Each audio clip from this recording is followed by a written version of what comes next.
Hello. Professor होना आम बात नहीं है, नहीं।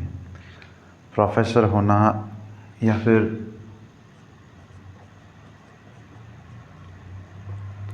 या फैकल्टी, है ना, ULTY फैकल्टी। प्रोफेसर या फैकल्टी होना आम बात नहीं है। किसी चीज़ को पढ़ाना, संजीदगी से उसके ऊपर अपने एनालिसिस प्रस्तुत करना, कमेंट करना, these are not very easy task. Trust me, this is not easy, and it becomes easy for those who are ready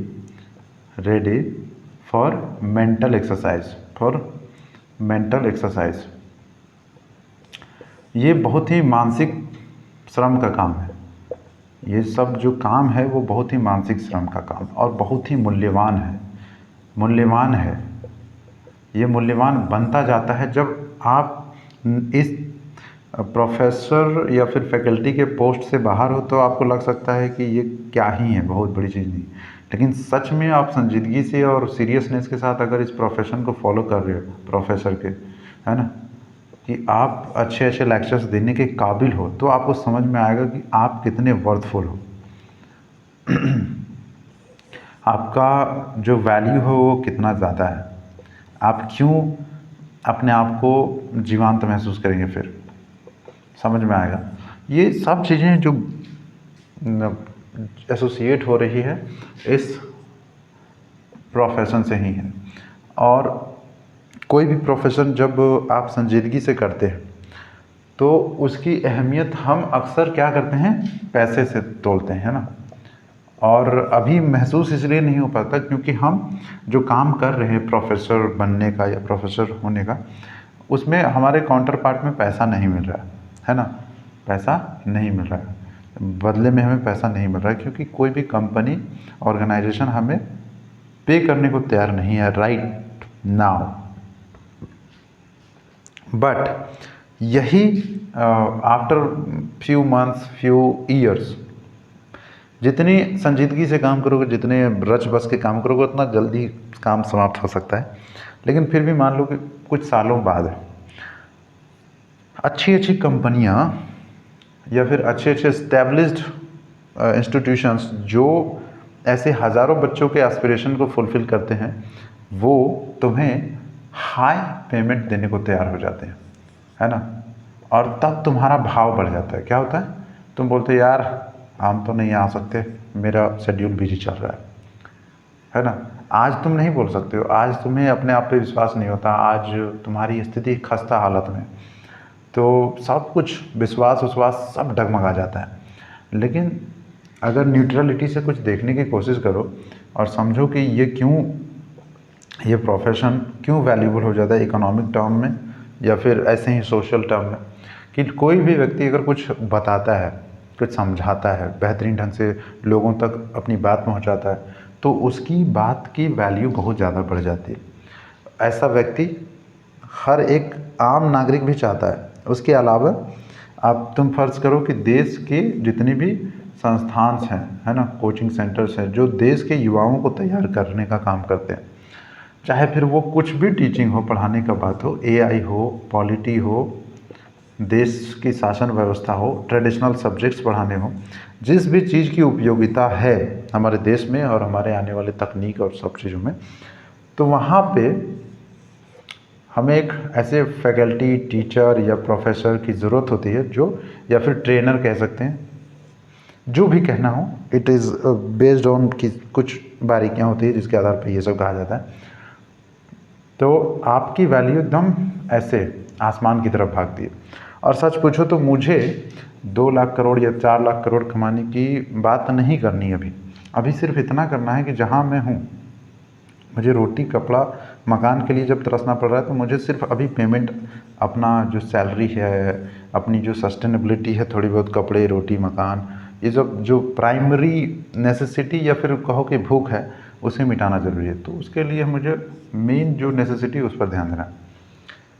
मैं टॉपिक से भटक गया। हाँ, तो सैलरी अचानक से क्या होता है, अचानक से यू कैन रियलाइज़ कि मेरी डिमांड बढ़ गई और एक दो कोचिंग इंस्टीट्यूशंस में जब डिमांड बढ़ती है तो अपने आप में विश्वास जो है सो विश्वास यहाँ से यहाँ आ जाता है। क्यों? क्योंकि अब मुझे पता चल गया कि 1000 कोचिंग इंस्टीट्यूशंस हैं जहाँ मैं जाके डायरेक्टली बात कर सकता हूँ, और इवन वो ऑफ़र भी करेंगे बार बार, एक बार नहीं, कि सर हमारे यहाँ एक बार गेस्ट फैकल्टी की तरह आइए और एक कोर्स है बस कंप्लीट कर दीजिए सर, आई रिक्वेस्ट यू। बच्चे इंतज़ार कर रहे हैं कब से, प्लीज़ ट्राई टू अंडरस्टैंड। आपका नाम बहुत है, आपका नाम बहुत है, आप बहुत अच्छा पढ़ाते हैं, आपकी वीडियोस देखे हमने, है ना। अगर अपनी क्या कहते हैं उसको, इमेज तुमने बना ली, वेदर सोशल मीडिया में या फिर खुद की नज़रों में, तो तुम, है ना, खुद की नज़रों में अगर तुमने बना ली image, whether it is writing, whether it is knowing the context, what is you are going to talk, and how you are defining every kind of situation and everything, it decides your worth, your value, and आगे चल के तुम क्या होने वाले हो। You know what, अक्सर दिक्कत ये आती है कि हमारा कॉन्फिडेंस डगमगाता है हमारे आसपास के माहौल के कारण। हम उसी पिंजरे के पंछी बन जाते हैं जिसमें सारे तोते कैद हैं। मैं कहता हूँ कि जब व्यवस्था है और जब संभावना है कि तुम अच्छा कर सकते हो, और ये दृष्टिकोण जब एक बार विकसित हो जाए कि सच में कि बहुत ही आसान है कर पाना, कि जो आदमी 5 रुपया नहीं कमा पा रहा है वो 50,000 रुपये महीना कमा सकता है, वो आदमी 5 लाख रुपये महीना कमा सकता है। और एक बार जब इस पॉसिबिलिटी में चल जाते हैं तो मेहनत करने के और भी सारे तरीके ढूंढ निकालते हैं। तो एक पहला स्टेप चढ़ना ज़रूरी है, स्टेप को नहीं चढ़ पा रहे तो इससे बड़ी नुकसान हो रहा है continuously. So once you gain financially you can be compatible at the same time competitive in market. Your demand will be always high, and your voice, your decision could be utilized and obliged. I mean, everyone आपके निर्णय को मानेंगे। क्या कहते हैं, acceptance of your decision, whatever this situation is. But right now you are not able to take decisions because तुम अपने आप को लेकर के श्योर नहीं हो। How you can take decisions for others? और फिर झुंझलाना, इतराना कि भाई हमको तो पूछा नहीं, क्यों पूछे, किस बात के लिए पूछे, क्या ऐसा विशेष है तुम्हें। देखो, इस समाज में जज्बात के लिए कोई जगह नहीं कि तुम सिर्फ बेटे हो हमारे तो हम तुमको पूछें, ऐसा कुछ नहीं। तुम्हें खाना कपड़ा लत्ता चाहिए, शायद उसमें प्यार दुलार मिल जाए, लेकिन निर्णय लेने में भाई दूर रहो। तुम निर्णय लेने के काबिल अभी तुम हो नहीं बेटा। जब हो जाओगे तब बताना। उम्र बढ़ जाने से निर्णय लेने के काबिल नहीं हो जाते, वो परिश्रम करके दिखाना पड़ता है, जो परिश्रम बड़े बड़े धुरंधर तक नहीं कर पाते। कहने का मतलब है कि बहुत सारे लोग हैं, गिने चुने उंगलियों में होते हैं जो मेहनत करने के काबिल होते हैं। और ख़ास करके मानसिक श्रम, लोग शारीरिक श्रम तो कर लेते हैं लेकिन मानसिक श्रम करने के लिए बड़ी वेदना झेलनी पड़ती है। और एक उसमें परसिवरेंस, डिटर्मिनेशन, कमिटमेंट, इस तरह की सुपरफिशियल वैल्यूज़ या फिर super high level of value की जो आइडेंटिफिकेशन है वो चाहिए होती है।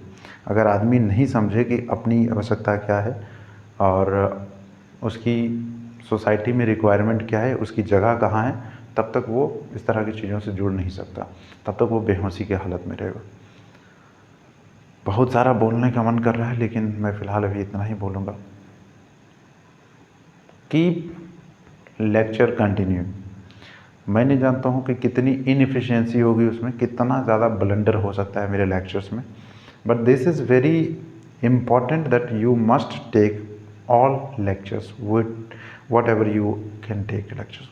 You have setup, camera, phone, whatever, इतना काफ़ी है मेरे लिए। Just you need to prepare notes, clear concepts, that's it. उसके बाद इंटरप्रेट कैसे करना है मुझे अच्छे से मालूम। असीम धैर्य के साथ बैठ करके वो काम करो, और धैर्य के साथ काम करने का मतलब है कि काम हो रहा है, निश्चित रूप से काम हो रहा है। लेकिन अगर जल्दबाजी में आए, घबराहट में आए, एंजाइटी में आए, काम तो रुकेगा ही रुकेगा, उसकी क्वालिटी पर भी इम्पैक्ट पड़ता है। तो आई होप तुम्हें समझ में आई हो मेरी बात। धन्यवाद।